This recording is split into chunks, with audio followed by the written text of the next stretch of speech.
Yeah, you guys are pretty entertaining when you're on the mic. Hopefully I can maintain the same energy level.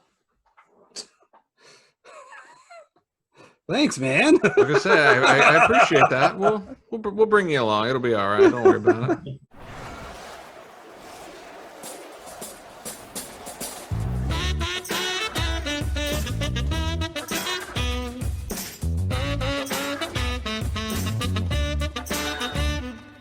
Welcome to the Business Over Beer Happy Hour, a daily dose of support for business owners, entrepreneurs, and people passionate about what they do. Hosted by Ben Surratt, Jonathan Kaler, and Jason Knope, it's time to grab a beer, enjoy some cheer, and join together. Wasn't sure if maybe we loosened it up and then you... My thought was, hey, I just got to get this thing started. Speaking of getting it started... How was that for a segue for you, Ben? That was perfect timing, as usual. Should I expect anything less, Jonathan? You should not. Well, what I do expect is to see some good-looking dudes in my screen and mission accomplished. But before we get into it, I want to first listen to Mr. Man of the Hour, Mr. Terror of Power. Some people call him the Space Cowboy. We call him Stitches.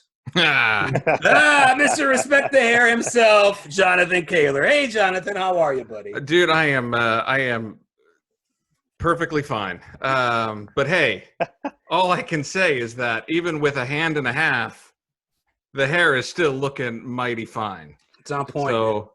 So despite the tore up hand and some stitches in the palm, I was still able to respect the hair. So feeling okay about that anyway. How are you doing? Are you okay? Can you let everybody know before we get too far into it? I am okay. I am in a quite a bit of pain.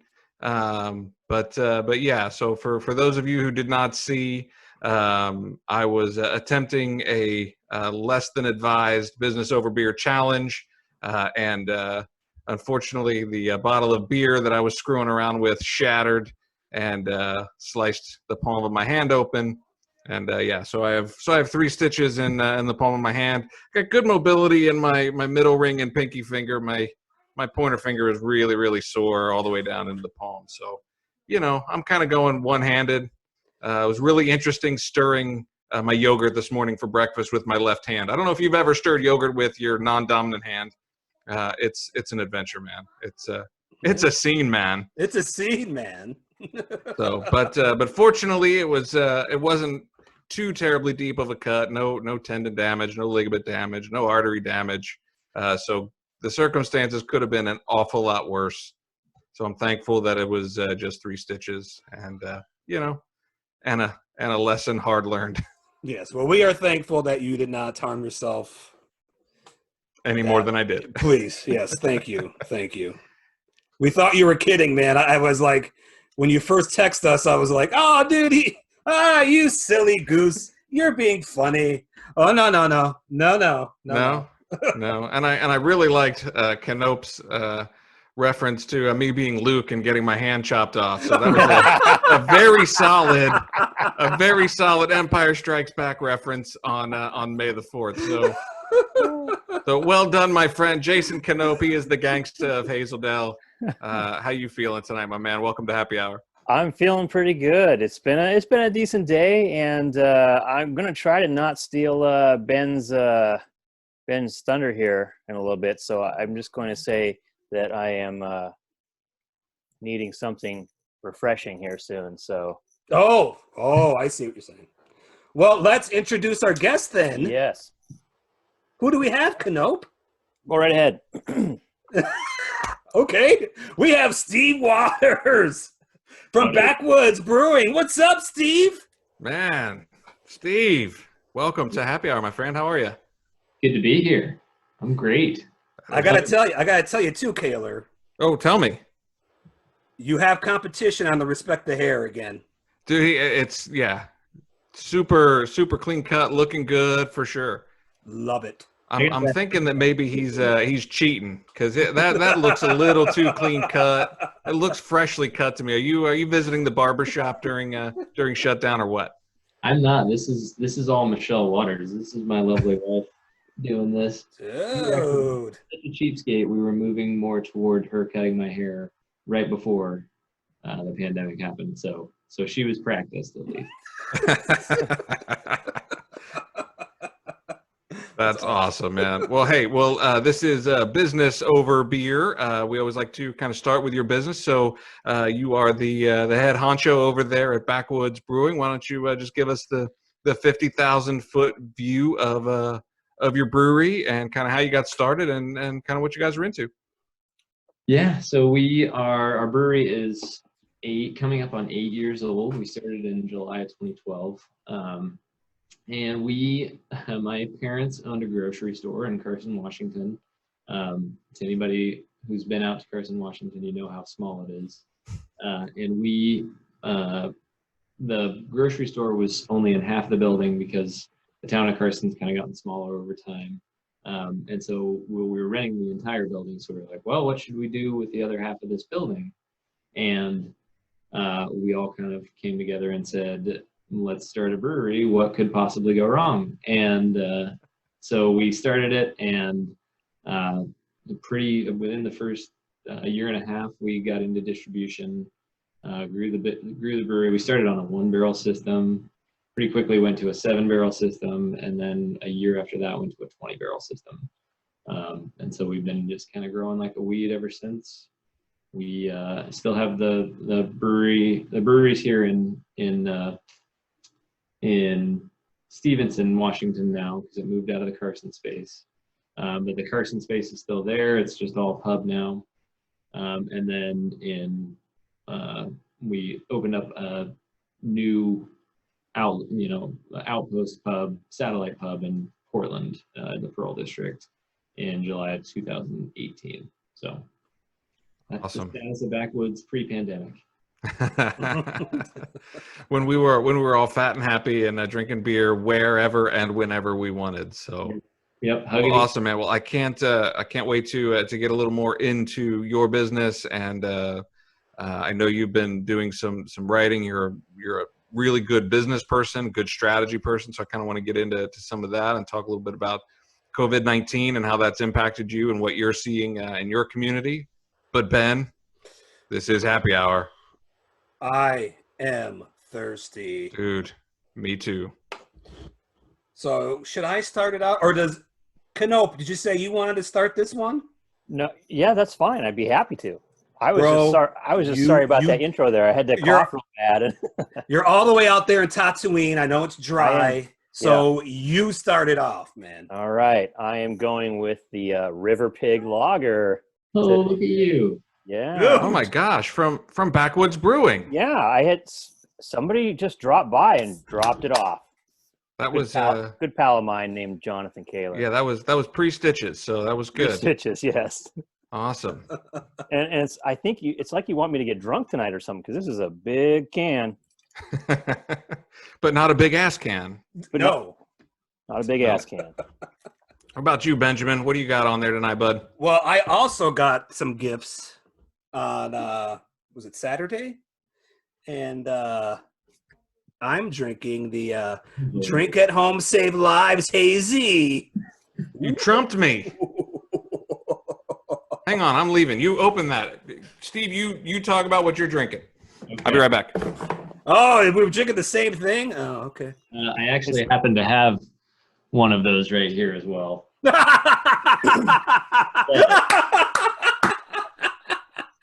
Oh, that's awesome. You should just bring that out when he comes back. Yeah.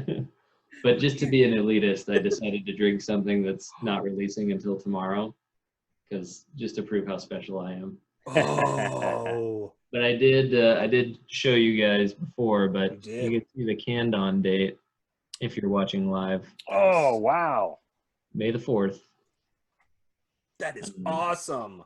Yeah, it's our tequila cut, tequila barrel aged double IPA. It's our double cut we age it on oak that's been soaked in tequila.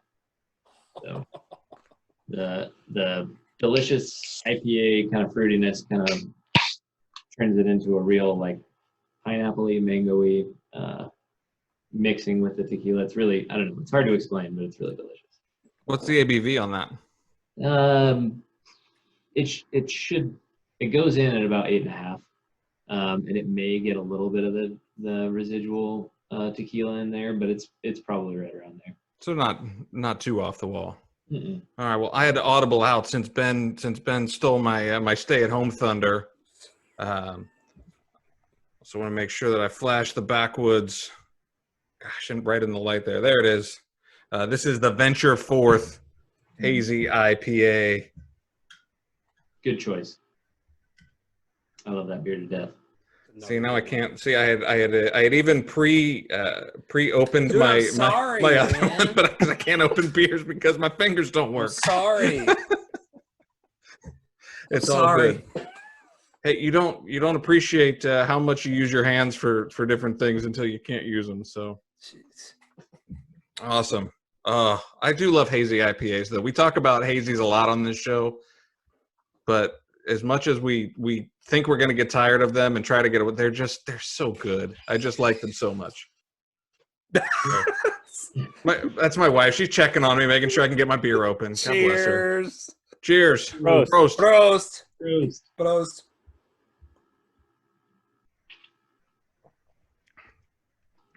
I think my name tag today should be Hot Mess.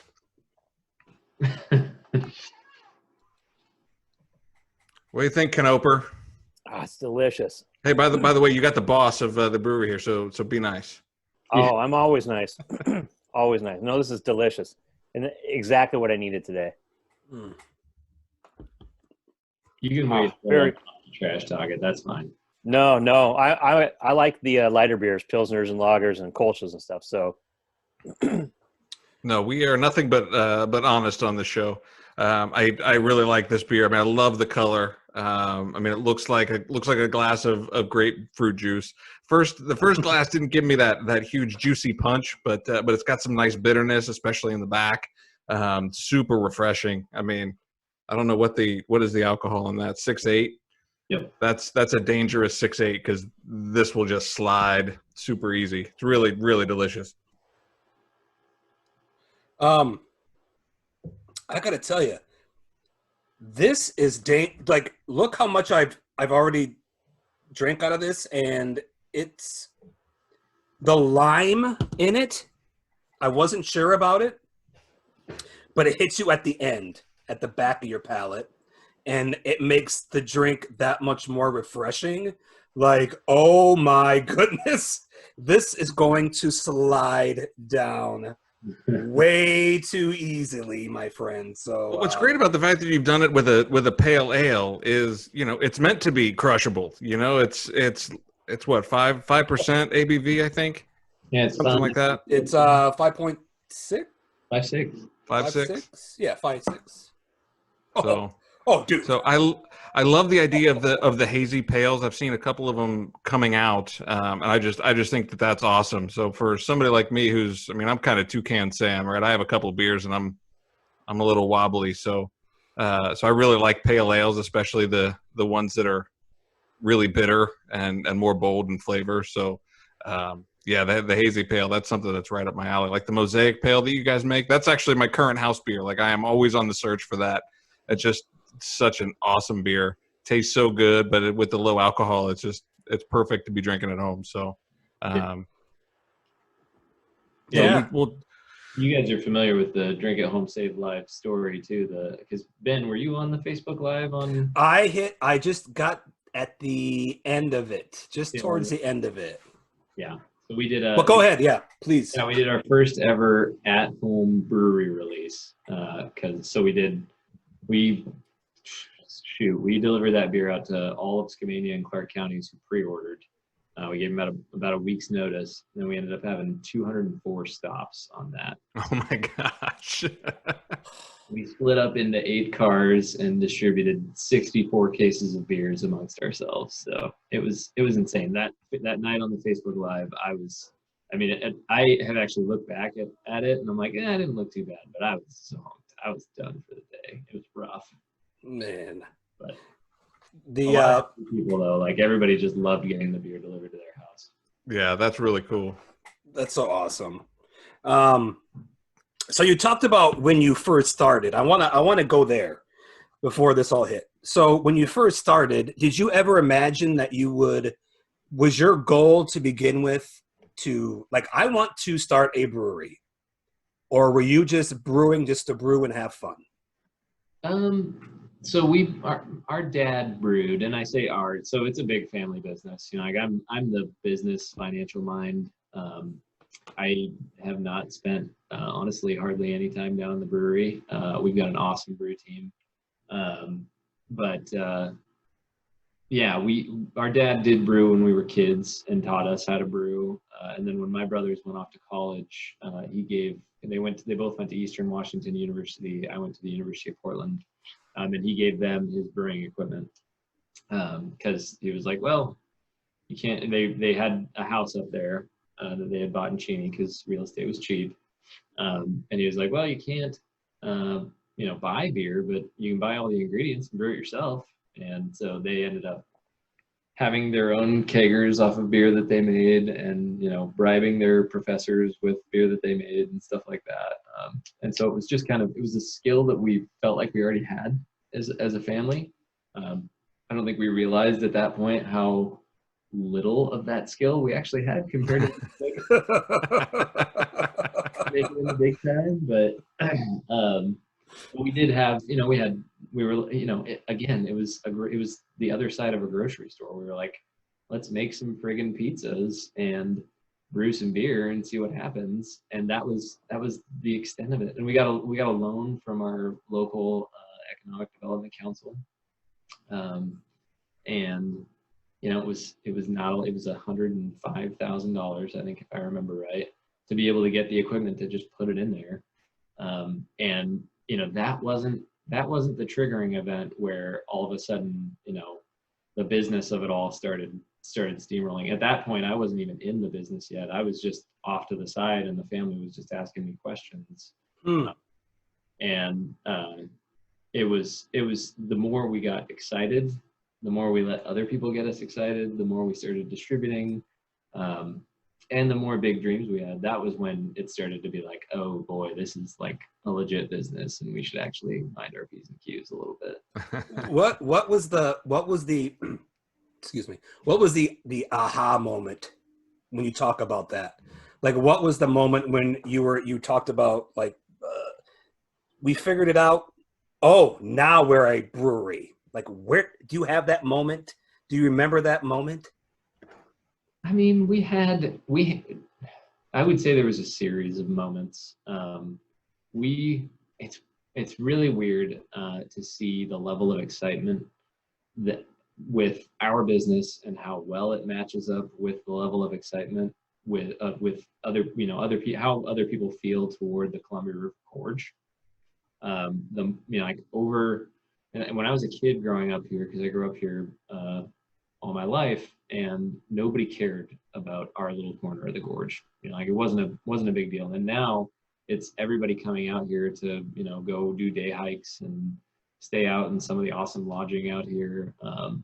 And so it took all of that, and it just kind of built slowly over time, where like all of a sudden, the beer isn't the only piece of it. Like the pizza that we used to do in our pub when we first opened was just garbage compared to the pizza we're doing now, because we were like, you know what, we're actually starting to get quite a bit of a following, and we need to be pretty commensurate with what people are expecting out of us. Mm-hmm. We became a legit restaurant somewhere in there as well. And I think the brewery piece of it came a lot when we started getting approached by distributors. People would come in and eat and drink beer and be like, you know what, I want to have your kegs in my list. And so that was when it started to feel kind of real. Was the community a big part of that too? Definitely. Our local community, we are, whether we deserve it or not, we are superheroes around here. And we do a lot to try and take care of our local community too. We've started programs like our Mug Club program was basically just to give them an opportunity to like we do 10% off food and beer in our mug club program. And that's basically like, hey, we know that our prices are rising as a result of the fact that we have to cater to tourists 6 months out of the year. So here's a program that you do have to buy into it, but you get this program and you get 10% off of everything all year. And that was specifically like, we designed that because the locals, were starting to be like, hey, your prices are getting a little ridiculous. And we're like, I'm sorry, it costs a lot to run a restaurant and we serve tourists, but here you go. And so do you consider yourself also part of the Hood River community, or are you guys all kind of together, or are you a little bit separate of what's happening on the Oregon side? We are in, there's a guild called Breweries in the Gorge. Maybe it's an alliance. I don't know. They all have different names. So we're in that group, but that's Washington and Oregon side. There are a lot of a lot of that membership is in the Hood River area and on the Oregon side. So we kind of have to fit into what they're doing some of the time, which makes sense. Like they're big and there's a lot of them compared to us. It's like us and everybody's brewing here on the Washington side. They get to, and Walking Man and some of the other small ones. They get to occasionally be like, hey, also, what do you think about what's going on our corner of the gorge?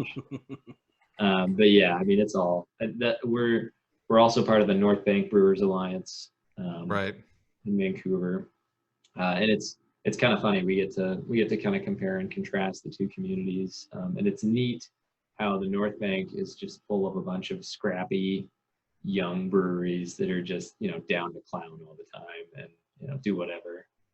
So we'll maybe compare and contrast, even that with the Portland brewery markets. I never really thought about how, you really touch all four of those corners, right? You've kind of got like the Washington Gorge side compared with the Hood River, compared with the Vancouver North Bank, compared with, of course, you got the pub down in Portland. So, you guys kind of have your fingers in each one of these different geographies.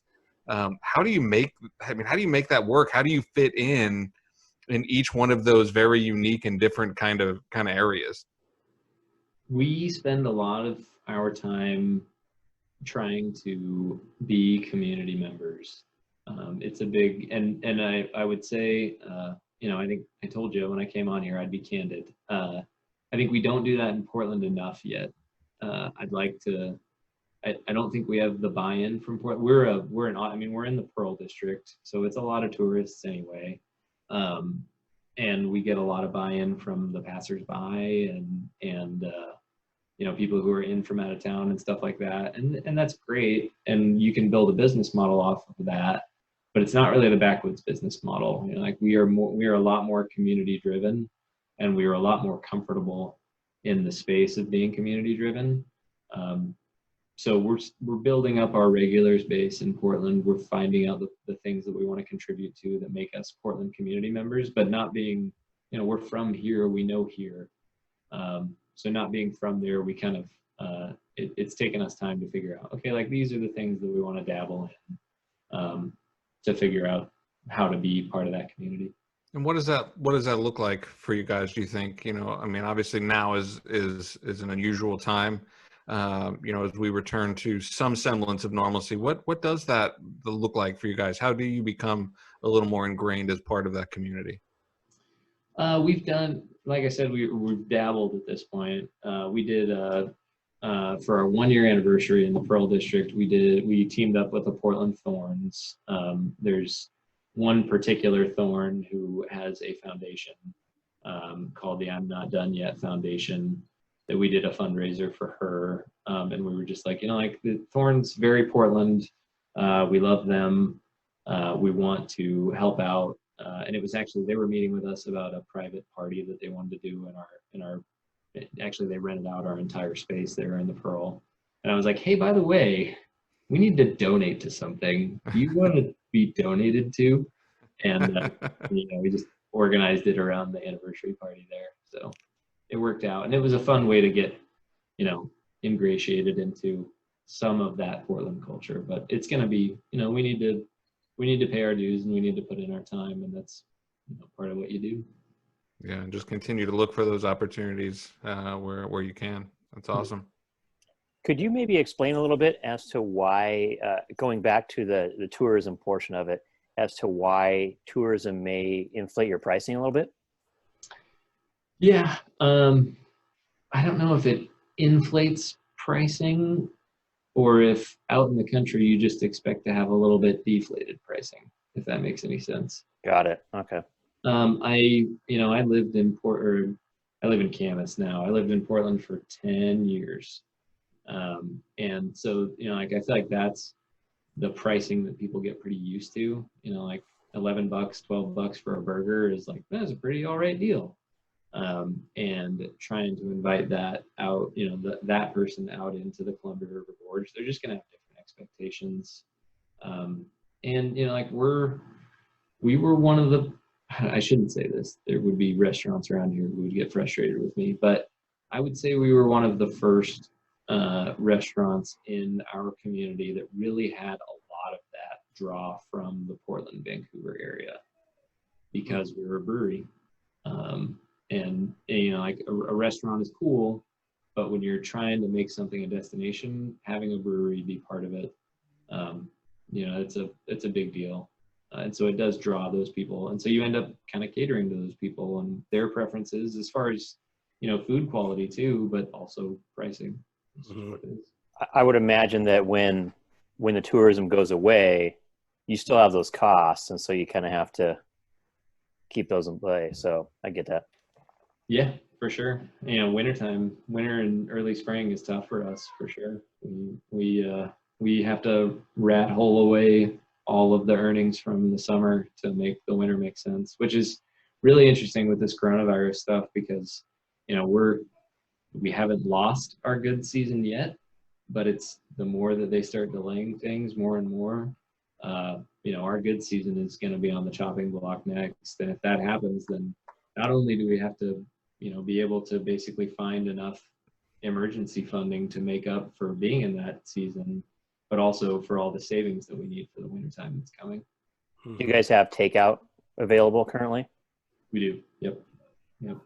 We were actually in the process of getting online ordering at the Carson Pub before all this happened, and thank God it went in not last week, but the week before. So cool. It's awesome. Before we went live, Steve and we were talking about being creative as small business owners, and you were like, "Yep, totally." What sort of ways are you being creative with your business, and do you have any advice for any small business owners on how to be creative during these times? Yeah, I actually, right before this, I had our head of sales in here that I was talking about pretty much the same thing. For what it looks like for us is and with a lot of breweries, you have seen this already, I'm sure, but 16-ounce cans, they're going to be definitely a bread and butter for us. We've gotten awesome responses on our 16-ounce can releases.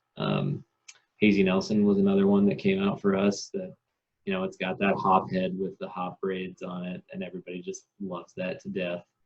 And so, like that's the bare bones creativity that's actually going into things. But as far as business creativity, I think one realization that we're having is realizing the things that were always available to us, but we weren't doing them because our old ways were working well. Like draft sales are not a thing we can do right now. Our distributor is not accepting any draft. We can't ship any cake. We can't ship any cakes into them. And it's interesting because there are, like all these tap houses are still selling beer out of draft, but basically we have enough inventory in their warehouses that they can service whatever retailers they need to on the existing draft, which is insane. So we're like, should we try and chase draft ourselves, by going out and pounding the pavement? or should we just accept the fact that draft for a little bit right now just doesn't make any freaking sense? And so we just lean real hard into doing more of these 16-ounce can releases. You know, the Drink at Home Save Lives thing was cool. It was an opportunity to go out and get in front of our customers, and we really loved that. I loved it to death. Like every customer that I saw that day was just so stoked to see us and, you know, get the beer in their hands.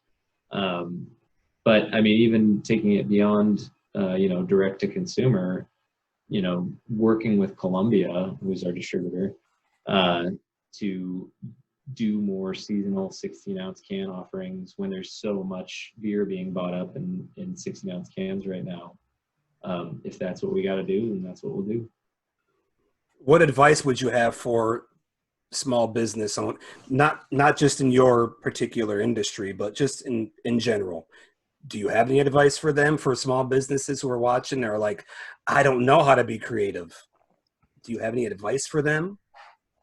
As far as creativity, I mean, I can tell you our process at Backwoods, we go around the table.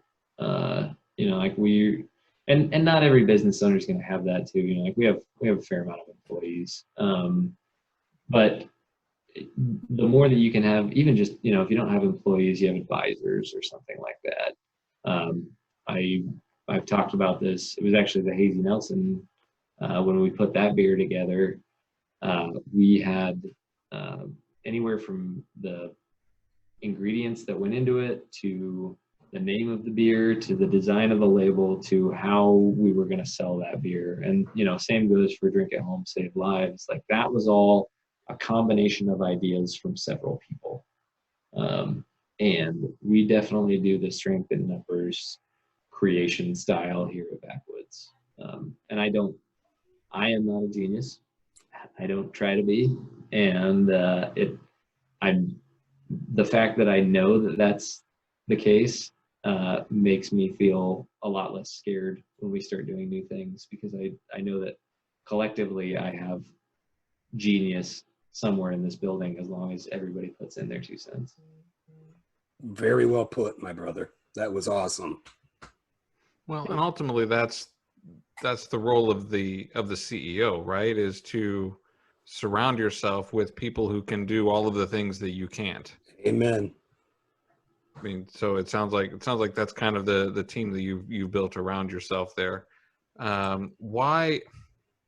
So on your website, so you started a blog. We were talking a little bit about this off the live, but talk a little bit about the blog and the resources that you started to put together. Kind of talk about that writing and kind of what's involved in that. We'll share that obviously in the show notes and in our blog post, but kind of want to talk about, you know, why did you feel, you know, that you wanted to do that, and maybe summarize some of the key points that you've been writing about as COVID is taken over your business.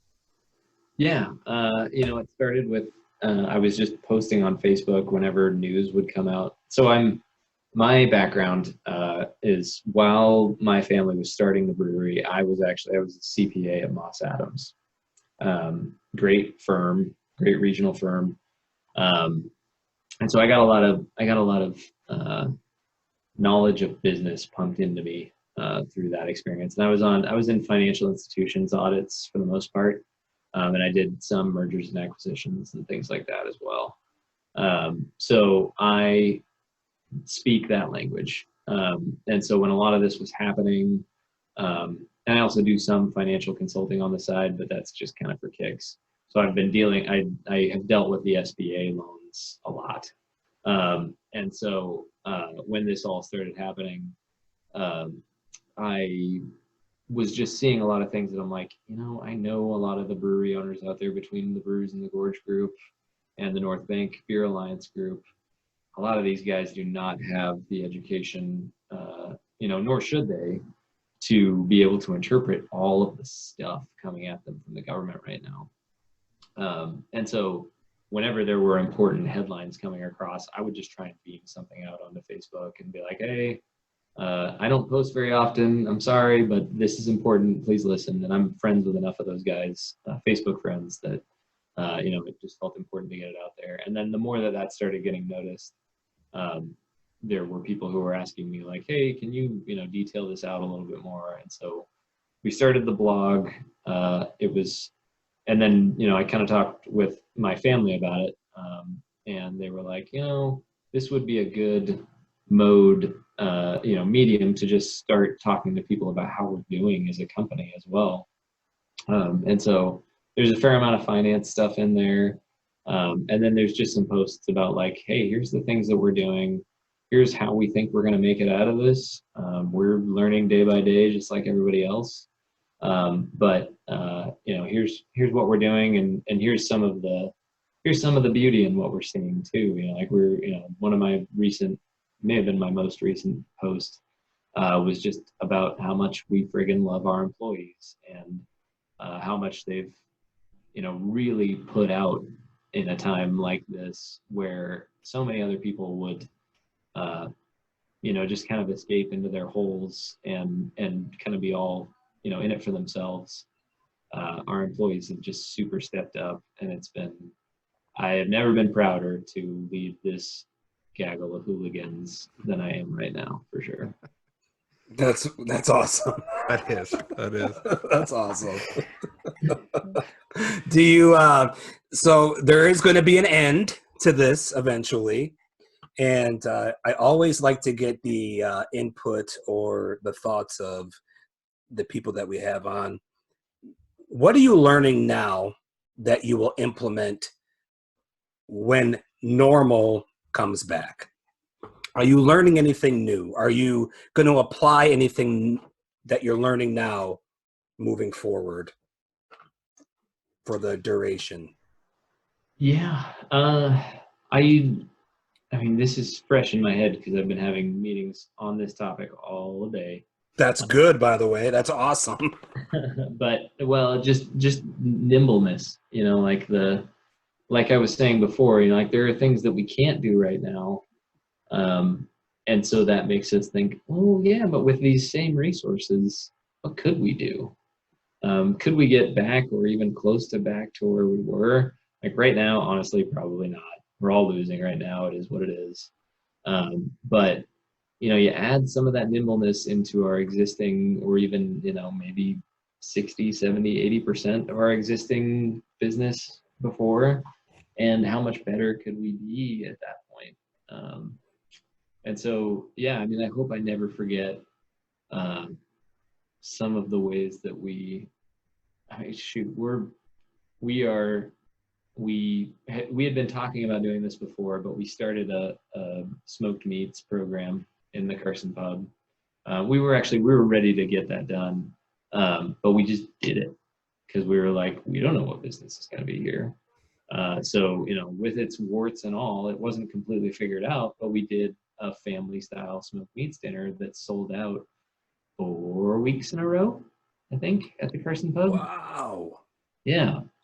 And then we were like, we've got time and bodies. We're going to build a deck. And, building a deck isn't that expensive. And when this is all over one day, we'll have a private event space right next to our pub. And we're lucky enough to have a giant field right next to our pub.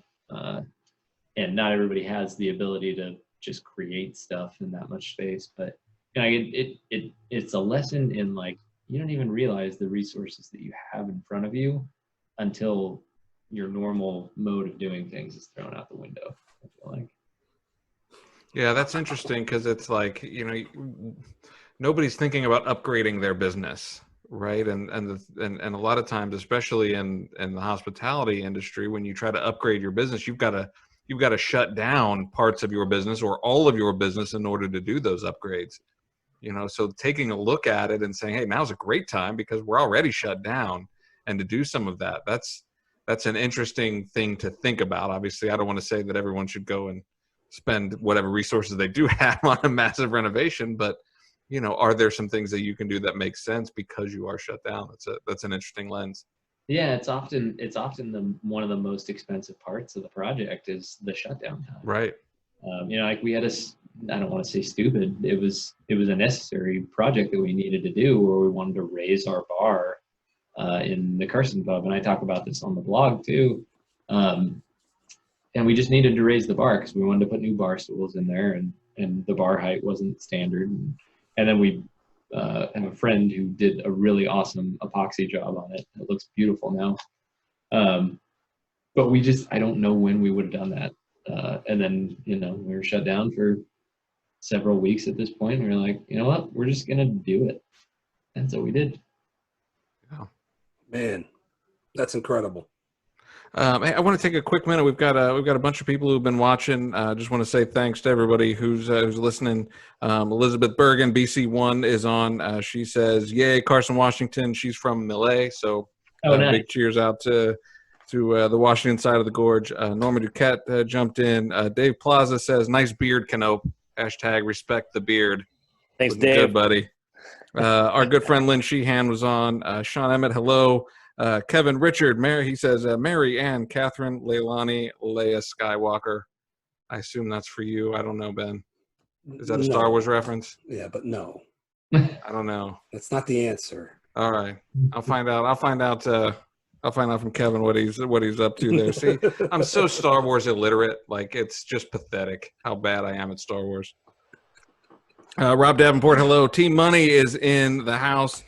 Tracy reiterates, I loved getting my delivery on Friday. Thank you, Steve, she says. Sam Holloway is on. Way to go, Steve, he says. And Heather Manzi and Maggie Fetty. Hello, everyone who's watching. If you have any questions for us or for Steve, feel free to shout them out to us. Let us know. We'll get to them. What are you drinking? Let us know what you're drinking. What's making you happy tonight? Steve, I love beer people. We're beer snobs, or maybe faux beer snobs on the show, but talk about the types of beers that you like to drink. So, I mean, as somebody in the industry, I mean, you get to drink a lot of different kinds of beer. So what's your favorite kind of beer? What do you like to drink? And what's your favorite brewery that you like to drink, or your favorite beer that's not a Backwoods beer? Oh gosh. I mean, the favorite brewery question is super unfair because there's a ton of awesome ones out there. I've always been a big Bear Lick guy. I like what they do.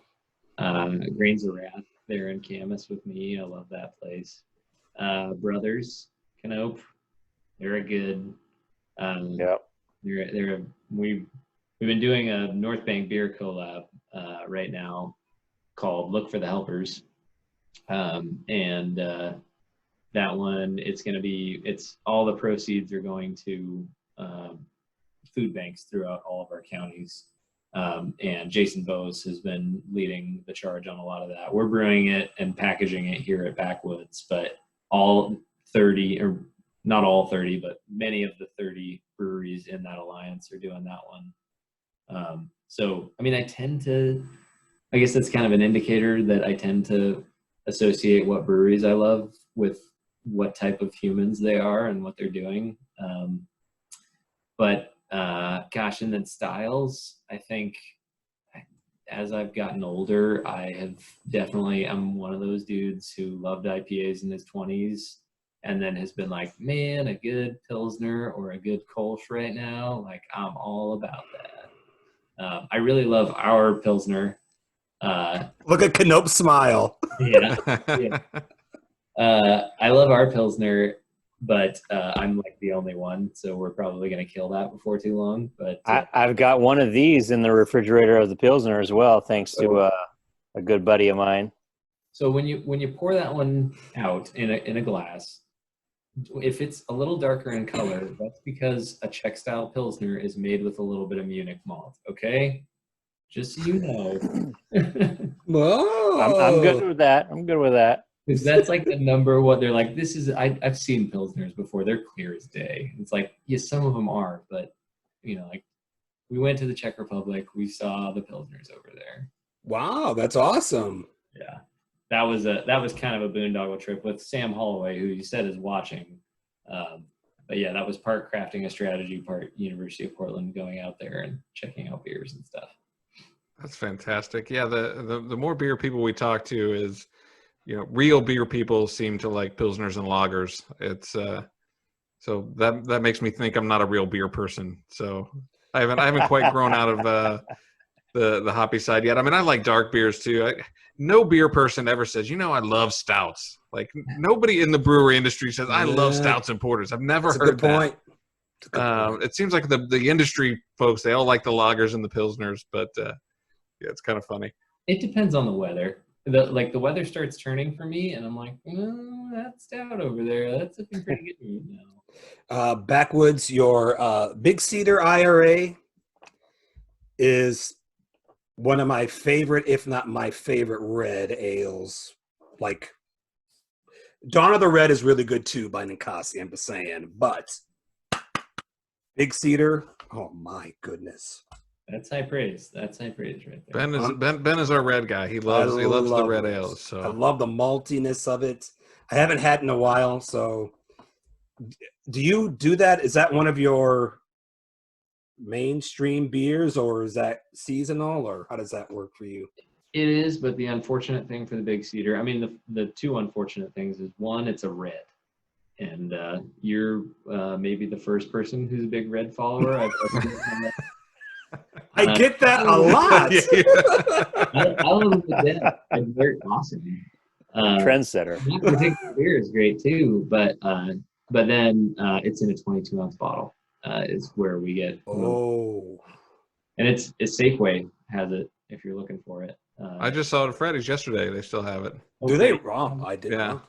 So what's the deal with the 22-ounce bottle? So 10 years ago, like 22 ounces were the thing, right? And even, 5, 6, 7 years ago, I mean, I walk into Fred Meyer and 22 ounces were everywhere. The whole shelf was just lined with 22 ounces. And then it seemed like it was shrinking. And now it's like the same 20 or 30 beers that are in 22 ounces, except for Gigantic, who comes out with a new 22 ouncer like every week. But now everyone seems to be kind of going back to the multi-packs, either the 4-pack 16s or the 6-packs. What was the evolution of that? I think people started doing mathematics, and we're like, you know what? This is $5.99 a bottle. That's kind of a lot. Like that's 2 pints is 32 ounces or whatever. And so I think that's part of it. And I think, 16-ounce cans, they're a really good deal for the breweries. Please buy 16-ounce cans because you're really supporting the brewery. They're getting better margins on that than they are on basically anything else. Even on draft? Well, on draft, yeah. I mean, well, if they're going through a distributor. Okay. Why is that? Why are the margins so much better on the 4-pack 16s? It's kind of a sweet spot as far as package cost and liquid involved. Okay. And it's also, price perception.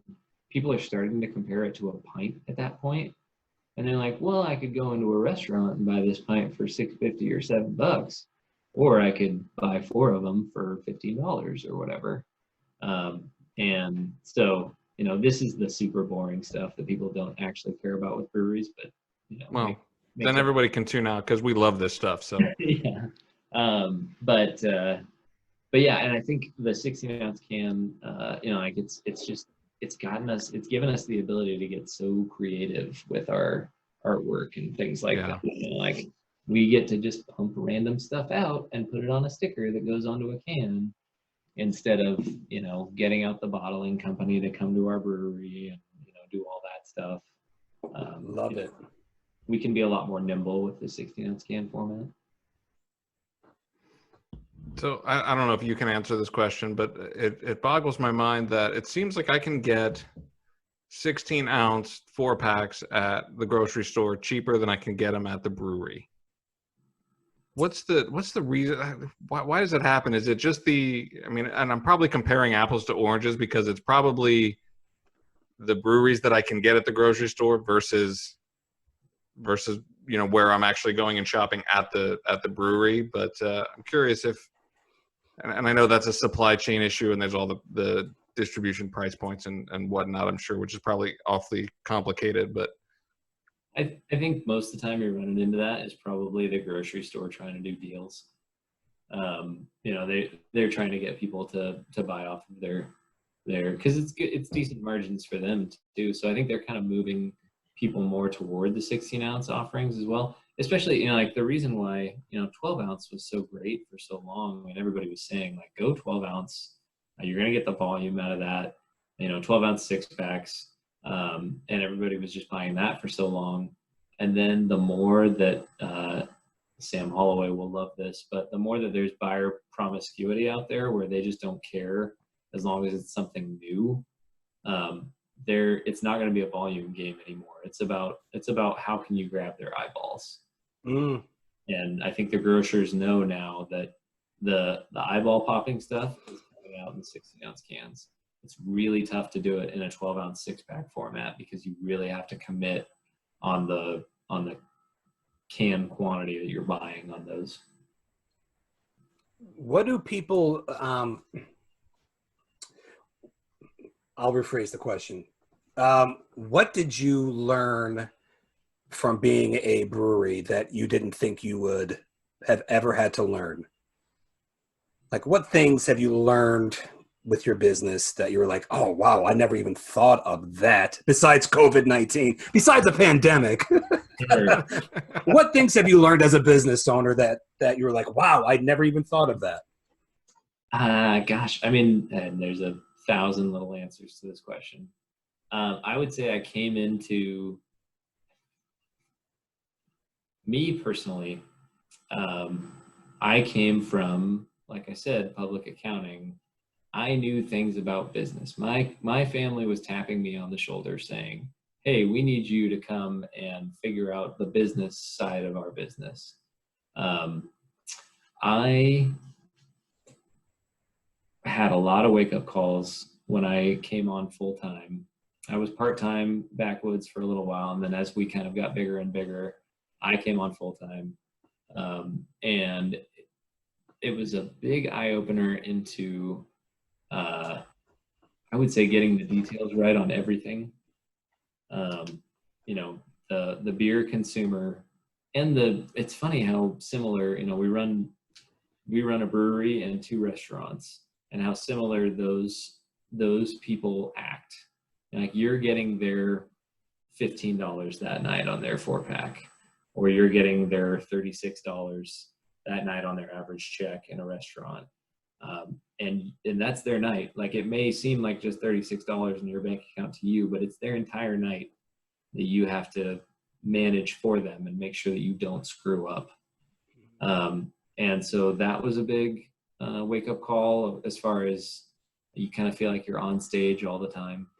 You're like saying you didn't realize that you were giving, that you're responsible for people's experiences, not just pouring beer, like the experience part. Right. And doing your best is neat and all, but unless you're nailing it for them, you know, like there's so many awesome breweries out there that unless you're totally nailing it, why would they spend their time and their hard-earned money on you? Like, you know, I wouldn't. I know a lot of those awesome breweries out there, and if I'm not performing at the same level as them, don't come to my restaurant, because I don't deserve it. And so there's that, and then there's just you know, the amount of work that goes into producing that one drop of beer is a lot, and you deal with a lot of your employees who you know, they're working hard, and they're working like laborers too. You know, like I came from this world of high finance, and you know, we were all in suits and had a snack room and blah blah blah blah, and then I come and there's dudes in cutoff shirts and jeans making the beer, you know, like in here at 6 a.m. in the morning, 5 a.m. And it was just, you know, I have to manage the people on all sides of the spectrum. Basically a manufacturing piece that the brewery is, and then the service side as well, you know, all the way down to the service side of the restaurants and getting the pints in people's hands and things like that. So it's a big, huge, you know, spectrum of people that you have to deal with, you know, including the customers. And now I love it, and I wouldn't, you know, friggin' love the team that we have. But it was an adjustment for sure. Well, Matt, you're doing unbelievable stuff. I mean, huge fans of your beer, huge fans of your business. So please keep doing what you're doing. You're doing great, and we hope for the best for you and your business going forward. Hopefully, we'll come out of the other side of this, and would love to do something live and in person to try to help continue to support you and what you guys are all about. If people want to find out more about you or about Backwoods Brewing, where would you like people to go? Backwoodsbrewingcompany.com. And yes, the company is all spelled out. And yes, we're a lot better at making beer than we are domain names. And then our Facebook page, just search Backwoods Brewing Company. Instagram, we do some stuff on there too. I think it's also Backwoods Brewing Company, all spelled out, because we're gross. We're on Twitter. And yeah, check out the website. You can buy gift cards if that is a way that people are supporting small businesses right now, and it's huge, honestly. And we're selling gear on there, and maybe kind of a Bob exclusive, but we're going to be shipping beer by UPS within the next week or so, I think. And Bob exclusive. Yeah, Bob exclusive. You got the scoop. So Wow. it'll be just Washington, Oregon, and Alaska, because Alaska has apparently no restrictions at first, and then we're going to try and open it up state by state. We just have to apply for legal ability to do so. Very cool. That's awesome. All right, well, we'll Cool, be on the yeah. lookout for that. This video obviously will live natively on Facebook, but we'll get the recordings out through our normal podcast channels a week from today. You can also catch it on our blog. The show notes, our blog post will have all the links, Steve, to your site and all of your sites and everything that we talked about today. And then we'll also have the recording up on our YouTube page as well. Again, 1 week from today. Hopefully we can get you on our normal podcast sometime too, because I'd love to talk about this birthday party in Prague when you discovered Pilsner. Oh, you heard about that one, did you? Oh man, our viewers are awesome. A little birdie told us about it. Canope, if people want to find Business Over Beer, where do they go? They go to bizoverbeer.com, bizoverbeer.com. We've got our podcasts on there. We've got YouTube videos on there. We've got little about us sections and our social media handles. You've got us here Monday, Wednesday, and Friday right now for happy hour. And, keep a lookout for the Business Over Beer Challenge as well. That's right. Don't try to open any bottles No. that have a cork in them without a corkscrew. Just use the corkscrew, and thank your frontline employees. That's the current challenge, right? Go thank your frontline employees. I had to go to the ER. The doctors and nurses were absolutely fantastic. They're out there risking their health to serve us. So anybody who's out on the front lines, out there risking their health to serve us in any capacity, just say thank you. Really, that's what I want to see people do today. And Canope, toast positive to you. He got our blog back up and running today. Thank you, There you Canope. go. You can go listen and read all our show notes and Please everything on the do. blog. So please go do that. Steve, man, thank you. Thanks. Yeah, dude, Steve, Yeah, thanks, Steve. Awesome. you said you're an open book. You did not disappoint. We could be here for another hour for sure. I had so many more questions, but next time. And I think, are you selling swag, you said, at your spots? Yep. We're selling it at our spots and on our website. And I can make a hat happen for sure. Wink, wink, nudge, nudge. I'm just saying. So I can clean glasses for you guys. That's all I want to do. Oh, Absolutely. Us too, man. awesome. Yeah. For sure. We appreciate you, Steve. You're awesome. Kaler, Stitches, Canope. Love you, brother. And everybody watching, all the listeners, we love you. And we'll see you next time. Good night, everyone. Business Over Beer reminds you to always drink responsibly. Our theme song is Alley Cat by Soul Shifters. Thanks for listening, and we'll see you at the next Business Over Beer Happy Hour.